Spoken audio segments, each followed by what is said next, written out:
So we are live now. Gandhi ji की नई तालीम एवं सामुदायिक कार्य शिक्षा बीएड सेकेंड ईयर का न्यू सब्जेक्ट है और सबसे ज़्यादा हार्ड भी स्टूडेंट के लिए होने वाला है क्योंकि न्यू है। आपको ओल्ड पेपर नहीं मिल सकते, आपको कोई आइडिया इसका नहीं है। आज मैं शेयर करने वाली हूँ आप सबके साथ इसकी क्लास फर्स्ट। काफ़ी ज़्यादा रिक्वेस्ट थी कि बीएड सेकेंड ईयर की क्लासेस स्टार्ट कीजिए हिंदी में, सो स्टार्ट कर देते हैं। बीएड की अदर क्लासेस के लिए आप प्लेलिस्ट चेकआउट कर सकते हो। So first topic and first unit से स्टार्ट होता है वर्क एंड एजुकेशन, यानी कि कार्य एवं शिक्षा। आपको नहीं पता लास्ट ईयर क्वेश्चन किस टाइप से आए थे, तो मैंने उस बुक को आप सबके समझाने के लिए लिया है जिसमें कि आपके जो टॉपिक है वो क्वेश्चन वाइज ही दिए हुए हैं, जो कि आपके लिए यूजफुल होगा। कार्य का अर्थ स्पष्ट कीजिए या कार्य तथा श्रम के महत्व की व्याख्या कीजिए। आपका जो क्वेश्चन आएगा इस यूनिट से लॉन्ग में वो इस टाइप से आने के चांसेस हैं। ठीक है, अगर आएगा इस यूनिट से तो ये फर्स्ट टॉपिक है, मोस्ट इंपॉर्टेंट क्वेश्चन है जिसकी क्लास में शेयर करने वाली हूँ। एनवायरमेंट एंड जो आपकी इंक्लूसिव एजुकेशन का कंप्लीट पेपर है वो सभी पीडीएफ बुक भी अवेलेबल हैं एंड क्लासेस भी हैं, so you can go and just need to check out. So start कर देते हैं इसका आंसर। सबसे पहले हमें कार्य का अर्थ बताना है, मीनिंग ऑफ वर्क। वर्क क्या होता है? देखो, कार्य को अगर आप डिवाइड करोगे तो टू टाइप से डिवाइड होता है। एक होता है आपका फिजिकल वर्क, एक होता है आपका मेंटल वर्क, यानी कि मानसिक कार्य। जो आप माइंड, आपका जो माइंड लाइक डेवलपमेंट रहता है, उसकी थिंकिंग चलती रहती है, आप विचार करते रहते हो, तो वो आपका आ जाता है मेंटली वर्क में। और जो आप अपने हाथों से, पैरों से एंड फिजिकली वर्क करते हो वो आपका आ जाता है फिजिकल वर्क में। तो हम क्या करते हैं अपनी लाइफ में, जो यहाँ पे मेंशन है उसे ईजी लैंग्वेज में आपको मैं समझाने वाली हूँ। तो हम अपनी लाइफ में दिन प्रतिदिन जीवन काल में सुबह से लेकर शाम तक कुछ ना कुछ काम करते रहते हैं। कुछ काम हम मेंटली दिमाग से करते हैं जिसे हम मस्तिष्क कार्य बोल सकते हैं, और कुछ हम अपने हाथ पैरों से करते हैं जिसे हम शारीरिक कार्य की संज्ञा देते हैं। ठीक है, दोनों ही प्रकार के कार्य आपके जीवन का अभिन्न अंग है, क्योंकि जीवन की आवश्यकताओं की पूर्ति और शारीरिक व मानसिक स्वास्थ्य दोनों के लिए कार्य जरूरी है ना। वर्क जरूरी है आपकी हेल्थ के लिए, जो चाहे मेंटली हो या वो फिजिकली हो, यानी कि शारीरिक हो। ठीक है, उसके बाद है शायद आप ये सवाल करें कि क्या मस्तिष्क एवं हाथ पैर पृथक पृथक रूप से कार्य करते हैं। आप स्वयं विचार करें कि क्या जब आप किसी क्यारी में निराई या जुताई कर रहे हैं तो क्या मात्र आपके हाथ पैर ही कार्य करते हैं? उसके साथ साथ कुछ इंद्रियां भी क्रियाशील होती हैं। अगर आप मेंटली वर्क करते हो तो उस पर ज़रूरी नहीं है कि आप फिजिकली भी वर्क करो, बट अगर आप फिजिकली वर्क करते हो तो ये बिल्कुल ज़रूरी है मेंटली भी आप कुछ ना कुछ वर्क करते हो, क्योंकि उस टाइम आपका माइंड कुछ ना कुछ ज़रूर सोचता रहता है। ठीक है, यही यहाँ पे आपको मेंशन दिया गया है। उसके बाद है कि निश्चित रूप से आपको प्रश्न का उत्तर मिल गया है कि शारीरिक व मानसिक कार्य पृथक पृथक रूप से देखे जा सकते हैं। शारीरिक कार्य में हाथ पैर का श्रम अधिक होता है, जबकि मानसिक कार्य में मस्तिष्क का श्रम अधिक होता है। दोनों ही प्रकार के सामाजिक कार्य जो है वो सामाजिक मूल्यों से जुड़े हुए होते हैं। क्लियर हुआ? इंट्रोडक्शन है, समझ आ गया तो अपनी लैंग्वेज में आप पेपर में लिख सकते हो। एंड काफ़ी ज़्यादा रिक्वेस्ट है इंग्लिश की क्लासेस के लिए भी। अगर इंग्लिश के नोट्स मैं अरेंज कर पाती हूँ तो मैं कोशिश करूँगी कि इंग्लिश की भी क्लासेस में शेयर करूँ, क्योंकि नोट्स अरेंज नहीं है। एक्सप्लेनेशन तो मेरी मिक्स होती है जो हिंदी एंड इंग्लिश दोनों के स्टूडेंट के लिए यूजफुल हो सकती है, बट हाँ अगर आपको नोट्स की ज़रूरत है तो वो मैं ट्राई कर रही हूँ कि मुझे कहीं से अरेंज हो जाए नोट्स बीएड के इंग्लिश में। ठीक है, उसके बाद है सामान्य रूप से कार्य के बारे में धारणा है कि यह एक ऐसी गतिविधि है जिसमें शारीरिक श्रम लगता है। स्वयं के लिए अथवा समाज के लिए किसी तरह के उत्पादन की दशा में किया गया शारीरिक कार्य शारीरिक श्रम कार्य कहलाता है। श्रम से जुड़ी हमारी कुछ गतिविधियां जैसे कि भोजन, वस्त्र जैसी आवश्यकताओं की पूर्ति से जुड़ी रहती हैं। कुछ स्वयं हमारे मानसिक व शारीरिक स्वास्थ्य के लिए होती हैं, और कुछ गतिविधियों का संबंध सामाजिक आर्थिक जीवन में प्रशासन एवं व्यवस्था से होता है। यानी कि जो हम वर्क करते हैं, सबसे मेन हमारा वर्क करने का मुद्दा क्या होता है? आवश्यकताओं की पूर्ति करना, यानी कि अपने भोजन की, अपने वस्त्र की। सेकंड होता है कि अपनी हेल्थ को भी सही रखना, और थर्ड होता है कि कुछ कार्य हम समाज के लिए भी करते हैं, जैसे कि प्लांटेशन है ना, वो हम सिर्फ अपने लिए अच्छा कर रहे हैं वो चीज़ ठीक है, बट हम सबके लिए भी कर रहे हैं वो। तो प्लांटेशन जब आप पौधे लगाते हो तो वो सबके लिए करता है। तो वर्क किया आपने, फिजिकली किया, आपने मेंटली भी किया, क्योंकि आपने सोचा भी कि हमें ये करना है। तो वो आपके जो कार्य होते हैं वो अलग अलग चीज़ों से जुड़े हुए हैं, आपसे भी जुड़े हुए हैं, आपके समाज से भी जुड़े हुए हैं, एंड आपकी हेल्थ से भी जुड़े हुए हैं। क्लियर हुआ? अब आ जाता है इसमें सेकंड पॉइंट, कार्य और श्रम का महत्व। ठीक है, पहले सिर्फ इंट्रोडक्शन था कार्य का इंट्रोडक्शन। आई होप आप सबको क्लियर हो गया होगा जितनी इजी लैंग्वेज में मैंने आपको समझाया है। अगर आप हिंदी में नोट्स देखते हो तो उनकी लैंग्वेज थोड़ी सी टफ होती है, बट अगर आप उसे समझ लेते हो ना तो फिर आपको कोई प्रॉब्लम नहीं होती, आप एग्जाम में अपने वे में लिख सकते हो। तो सेकंड पॉइंट पे देख लेते हैं कार्य और श्रम का महत्व क्या होता है। क्योंकि लॉन्ग में क्वेश्चन आएगा तो ये तीनों पॉइंट्स उसमें ज़रूर होंगे। सेकंड पॉइंट है, थर्ड पॉइंट मैं आगे शेयर करूंगी। तो क्या आप जानते हैं कि सबसे बड़ा आविष्कार किस तरह हुए? शायद आप में से कुछ कहें कि सबसे बड़े बड़े आविष्कार मानसिक चिंतन का परिणाम है। यदि आप किसी की आविष्कार के विकास की प्रक्रिया पर गौर करेंगे तो पाएंगे कि मानसिक चिंतन से पहले शारीरिक श्रम उस आविष्कार से जुड़ा हुआ है। घिरनी का सिद्धांत प्रतिपादित करने वाले व्यक्ति ने अवश्य कभी न कभी कुएं या ऐसे किसी स्थल से पानी भरा होगा, है ना, या बोझा उठाया होगा। जैसे कि उत्तोलक का सिद्धांत भी उस व्यक्ति के शारीरिक श्रम की उपज है जिसमें अपने जीवन के बहुत से पल भारी भारी सामान उठाने में लगाए होंगे। इसे प्रकृति का कोई अन्य शारीरिक श्रम किया हुआ।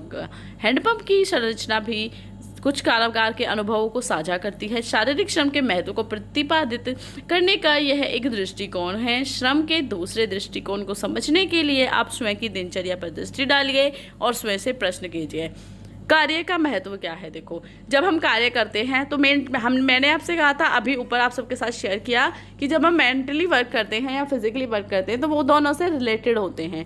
बट जब आप कोई आविष्कार करते हो तो उसके लिए मेंटली से पहले आप फिजिकली वर्क करते हो, इसका कहना ये है। अब यहाँ पे कुछ प्रश्न है। आप जिस घर में रहते हैं उसका निर्माण में किसका श्रम निहित है?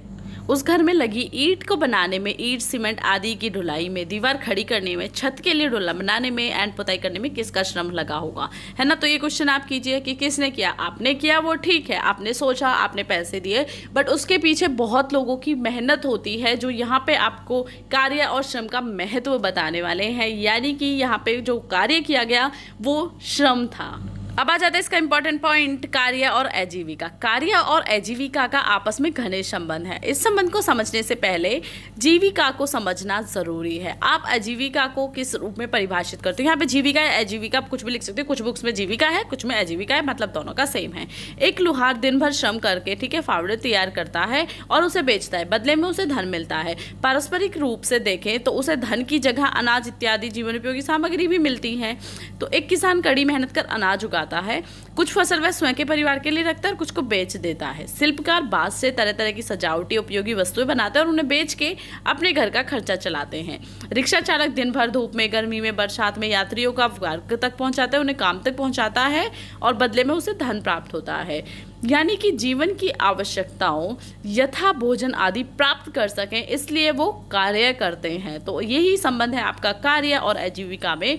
जितना अच्छा आप कार्य करोगे, जितनी मेहनत से आप कार्य करोगे, आपकी जो जीवन है वो उतना ज़्यादा अच्छा होगा। उसका सीधा सीधा मतलब ये है कि आपकी आवश्यकताएं पूरी होंगी, आपको किसी चीज़ के लिए परेशान नहीं होना पड़ेगा।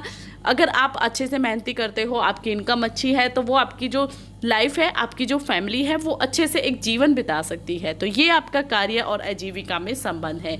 भारत जैसे देश की अधिकांश जनसंख्या कामगार है, जिसे अपनी आजीविका के लिए शारीरिक श्रम को आवश्यक युक्ति के रूप में अपनाना होता है। धन की अपेक्षा में दूसरों के लिए किए गए जाने वाला श्रम आजीविका से जुड़ा है। इस श्रम का जहाँ एक और आर्थिक मूल्य है, वहीं दूसरी ओर सामाजिक मूल्य भी है। यानी कि हमने वर्क करके पैसे तो कमा लिए, बट कुछ काम ऐसे भी होते हैं जो कि हम समाज के लिए भी करते हैं। इसके लिए आप एग्जांपल देख सकते हो कि मान लीजिए आप बढ़ई का काम करते हो, तो एक और तो आप इस कार्य के माध्यम से अपने घर की ज़रूरतें पूरी करोगे, ठीक है, धन प्राप्त करोगे, यह तो हुआ श्रम का आर्थिक मूल्य, ठीक है। और दूसरी ओर आपके श्रम के माध्यम से समाज के बहुत से लोगों की दिन प्रतिदिन की ज़रूरतें पूरी होती हैं, जैसे कि दरवाज़ों में चौखट लग जाती है, फर्नीचर, लकड़ी के उपकरण, बेलर एंड हांडी वगैरह जो लकड़ियों के चीज़ होते हैं वो कंप्लीट हो जाते हैं। यह आपके श्रम का सामाजिक मूल्य है कि वो लोगों के लिए बहुत ज़्यादा यूज़फुल है, लाइफ टाइम रह सकता है। अगर आप अच्छा काम करते हो तो वो आपका सामाजिक हो गया। पैसे तो आप गलत काम करके भी कमा सकते हो, लाइक अगर आप बढ़ाई का ही काम कर रहे हो, उस पर अगर आप अच्छी लकड़ी यूज़ करोगे तो उसका सामाजिक में आ जाता है। और अगर आप घटिया लकड़ी यूज़ करोगे जो कुछ टाइम बाद ही बर्बाद हो जाएगी, तो वो आपको आर्थिक तो इनकम दोनों दे रहे हैं, बट आर्थिक के साथ साथ सामाजिक होना भी आपका कार्य और आजीविका में संबंध दर्शाता है। और मनुष्य सामाजिक प्राणी है, तो उसके लिए सामाजिकता मोस्ट इम्पॉर्टेंट है। क्लियर हुआ? अब नेक्स्ट पॉइंट है कार्य प्रसन्नता एवं संतुष्टि, ये मैंने आपको समझाने के लिए लिया है। ये सभी नोट्स आपको पीडीएफ बुक में मिल जाएंगे, आप बुक डाउनलोड कर सकते हो। नहीं भी करना चाहते या कुछ स्टूडेंट बाय नहीं करना चाहते हैं तो आप यहाँ से स्क्रीनशॉट ले सकते हो और अपने पास एक अपनी पीडीएफ बुक खुद तैयार कर सकते हो। ठीक है, कोई प्रॉब्लम नहीं है, इसलिए मैं वीडियोज़ को थोड़ा ऐसे शेयर करती हूँ कि सभी स्टूडेंट की हेल्प हो पाए। तो नेक्स्ट पॉइंट देख लेते हैं, वर्क हैप्पीनेस एंड सेटिस्फैक्शन। आप अपने देश की सामाजिक आर्थिक व्यवस्थाओं से परिचित हैं ही। ठीक है, देश के अधिकांश लोग आजीविका हेतु श्रम से जुड़े हुए हैं। क्या वे केवल धन की अपेक्षा से ही कार्य करते हैं या वे किसी प्रकार के आनंद का भी अनुभव करते हैं? कुम्हार मिट्टी के सकोरे कर रहा है। ठीक है, वह सकोरे के आकार प्रकार के तरह तरह के नमूने उकेरता है, यानी कि उसमें क्रिएटिविटी करता है। तो क्या वह धन की प्राप्ति की लालसा से कर रहा है? नहीं, आनंद की से। यानी कि आप एक काम को सीधा सीधा भी कर सकते हो और उसे आप थोड़ा डिजाइन देके क्रिएटिविटी के साथ करते हो, तो उसे आप क्यों करते हो? अपने आनंद के लिए करते हो, यानी कि वो आपको अच्छा लगता है करना। अपने खेत में लहलहाती हुई फसल देखकर किसान सिर्फ इसलिए प्रसन्न नहीं होता कि उसे मूल्य मिलेगा, पैसे मिलेंगे, इसलिए भी प्रश्न होता है कि उसने मेहनत किया था और वो मेहनत रंग ला रही है, तो उसे वो खुशी होती है। ठीक है, तो समझ आ गया कि कार्य और प्रसन्नता में मतलब क्या है। ठीक, तो वो प्रसन्नता का अनुभव करता है, ना कि सिर्फ पैसों के लिए खुश होता है। पैसों के लिए खुश होना अच्छी चीज़ है, बट अपने अंदर एक प्रसन्नता होना, एक खुशी होना, हैप्पीनेस होना, वो एक अलग चीज़ होती है जो आपके कार्य से जुड़ी हुई होती है। यानी कि कहने का तात्पर्य यह है कि शारीरिक श्रम प्रसन्नता व संतुष्टि से भी जुड़ा हुआ है। शारीरिक श्रम प्रसन्नता, संतुष्टि और आनंद के नए नए रास्ते खोलता है और यह प्रसन्नता सभी जीव जंतुओं के साथ, हर आयु वर्ग के मनुष्यों के साथ जुड़ी हुई है।